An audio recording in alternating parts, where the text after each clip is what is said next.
Mabaki ya ndege aina ya Boeing 737 iliyotoweka kwenye pwani ya Pakistan yamepatikana baharini saa 12 baada ya ndege hiyo kupoteza mawasiliano na mamlaka za usafiri wa anga, huku wafanyakazi watano waliokuwa ndani yake wakiendelea kutafutwa.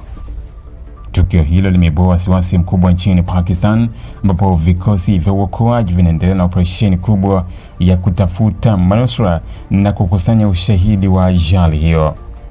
Kwa mujibu wa taarifa za awali kutoka kwa maafisa wa Pakistan, ndege hiyo ilikuwa na wafanyakazi watano pekee na haikubeba abiria. Ilipoteza mawasiliano ikiwa katika eneo la pwani kabla ya kutoweka kwenye rada, hali iliyosababisha mamlaka za anga kutangaza tahadhari na kuanzisha operesheni ya dharura ya utafutaji kwa kushirikiana na jeshi la wanamaji, walinzi wa pwani na vikosi vya anga.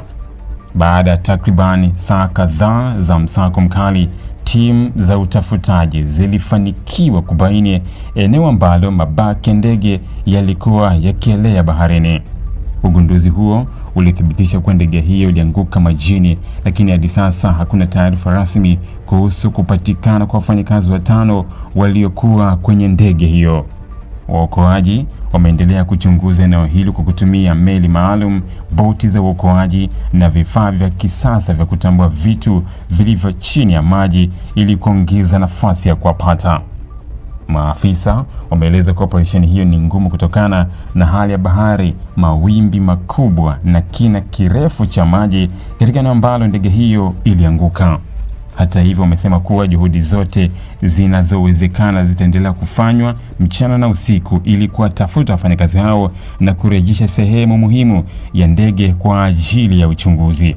Wataalamu wa usalama wa anga wameeleza kuwa hatua inayofuata ni kutafuta kisanduku cheusi cha ndege ambacho kina taarifa muhimu za safari pamoja na mawasiliano ya marubani. Kifaa hicho kinatarajiwa kuwa sehemu muhimu katika kubaini kilichotokea katika dakika za mwisho kabla ya ndege hiyo kuanguka baharini. Ingawa sababu ya ajali hiyo bado haijafahamika rasmi, wachunguzi wanatarajiwa kuchunguza kwa kina uwezekano wa hitilafu za kiufundi, hali mbaya ya hewa au sababu nyingine zozote ambazo zinaweza kuwa zilichangia kupotea kwa ndege hiyo.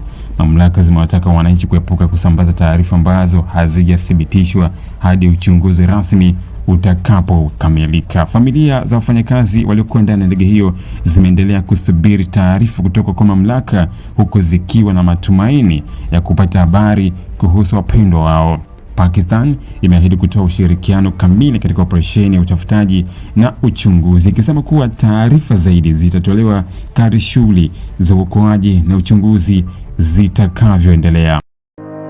Ili kuwa mwanafamilia bora wa Global TV, usisahau kusubscribe, like, kushare na kucomment. Baada ya kusubscribe, bonyeza alama ya kengele ili kupata taarifa kwa kila video inayopanda Global TV Online.